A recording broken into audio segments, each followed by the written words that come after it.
Pekný dobrý deň prajem. Vážení občania, dámy a páni, ďakujem aj médiám za to, že sa zúčastňujú aj živým prenosom tejto tlačovej besedy. Bolo analyzovaných 34 šarží od spoločnosti Pfizer a Moderna do tohto času, ktoré boli uskladnené podľa správneho chladového reťazca a len tie, ktoré boli použité pre slovenskú populáciu v čase epidémie COVID-19. Výsledok analýzy. Vážená verejnosť a vedecká obec. Výsledky analýzy všetkých, opakujem, všetkých analyzovaných šarží dokázali, že v každej jednej ampule sa nachádza enormne vysoké množstvo DNA, vektor, ktorý kóduje kazetu pre syntézu S-proteínu, ak nie aj iné proteíny. Takmer v rovnakom množstve ako mRNA sa tam nachádza teda aj DNA. V 3 prípadoch je dokonca obsah DNA vyšší ako mRNA. To už ani nemožno považovať za vakcínu mRNA, na princípe mRNA.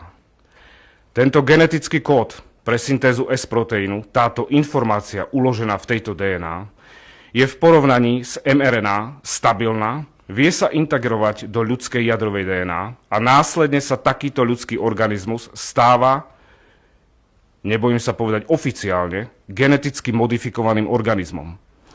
Geneticky modifikovaný organizmus je organizmus, ktorého genetický materiál bol úmyselne zmenený. Toto sa robí napríklad na kukurici a v medicíne je to v štádiu výskumu. Nejde teda o žiadnu kontamináciu vakcín, ale o účelové obrovské množstvo genetického materiálu, ktorý dokáže prechodne, tranzientne transfekovať ľudskú jadrovú DNA a táto transfekcia sa môže stať stabilnou a trvalou. Táto transfekcia môže s dostatočne vysokou pravdepodobnosťou ovplyvňovať aktivitu tumorsupresorových génov a spôsobiť vznik nádorových ochorení. V bunkách, ktoré sa nedelia, napríklad myokard a nervové bunky, spôsobujú takéto programovania presítenie proteosyntetického aparátu bunky a bunka hynie. Je možné, že v tejto DNA sa nachádzajú aj iné povely, čo predpokladajú výsledky analýzy, ktorých ale prítomnosť treba preukázať, ale to verím, že zrealizujú iné štáty vo svojej kompetencii. Ide teda o zmes mRNA a DNA, alebo v niektorých prípadoch o zmes DNA a mRNA. Hrozbou je stabilná transfekcia, inkorporácia do ľudskej DNA s trvalou expresiou transgénu, vznik rakoviny alebo smrť buniek presítením proteosyntetického aparátu bunky. Ak to treba povedať ľudsky, hoď nepekne. Moderna a Pfizer z očkovaných spravili geneticky modifikované organizmy, narábali s ľuďmi ako s kukuricou bez ich vedomia.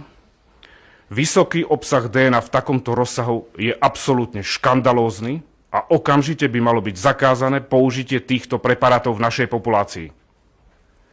Tieto zistenia sú tak závažné, že generálny prokurátor by mal okamžite konať, vedecká obec by mala byť na poplach a všetci propagátori vakcíny by mali stiahnuť uši. Skromne, ale suverene povedané, sme jednou z mála krajín na svete, ak nie jediná, ktorá zrealizovala takéto analýzy a aj ich zverejňuje.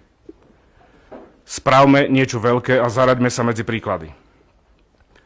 Tieto firmou negarantované súčasti obsahu vakcín by mohli byť použité plnohodnotne v súdnych sporoch s farmafirmami, rovnako by mohli poslúžiť Najvyššiemu kontrolnému úradu a iným zložkám štátu pre účely vypracovania postupu na odmietnutie vyplatenia sumy za predobjednané množstvo vakcín do roku 2026.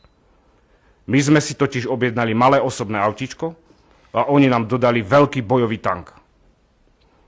Ostatné zložky vakcín sú síce podstatné, ale menej závažné. Budú súčasťou oficiálnej správy pre vládu Slovenskej republiky. Plnú zodpovednosť za vypustenie tohto toxického obsahu do ľudských bytostí a najmä našich detí nesie Šukl, ktorý sa ani neunúval zrealizovať bezpečnostné suverénne analýzy, pretože sa poslušne opieral o štekot EMI, rovnako ako sa opitý Šeliga opieral o múr krčmy v čase lockdownu, kedy sme my všetci boli zavretí doma. Nemám absolútne žiadnu dôveru v tie štruktúry tohto štátu, ktoré sú zodpovedné za tento škandál. Neviem si predstaviť, že by zodpovední priznali svoju chybu a urobia všetko preto, aby zdiskreditovali tieto výsledky. Preto som aj urobil niekoľko bezpečnostných opatrení. Toto je absolútny megaškandál a Slovenská republika bola prvá, ktorá na to upozorňuje oficiálne na úrovni vládneho splnomocnenca. Ľudia, a z nich dnes už mnohí pacienti, sa majú plné právo informovať, prečo im bola podaná génová terapia, ktorá má prinútiť telo produkovať toxín. Majú plné právo si vymáhať odškodnenie, ak je výsledok analýzy takýto. Slováci, my nie sme kukurica. Som zvedavý, či v informovaných súhlasoch je zmienka o tom, že pacient má podstúpiť génovú experimentálnu terapiu. Ani neviem, či vlastne ďakujem za pozornosť, pretože všetky médiá je vašou povinnosťou informovať verejnosť o tak závažných zisteniach. Myslím si, že na rozpútanie ďalších analýz v kompetencii informovaných štátov to úplne postačuje. Je to absolútny škandál, ktorý pohŕda znalosťami vedy a právami človeka. Bola narušená integrita slovenského genofondu.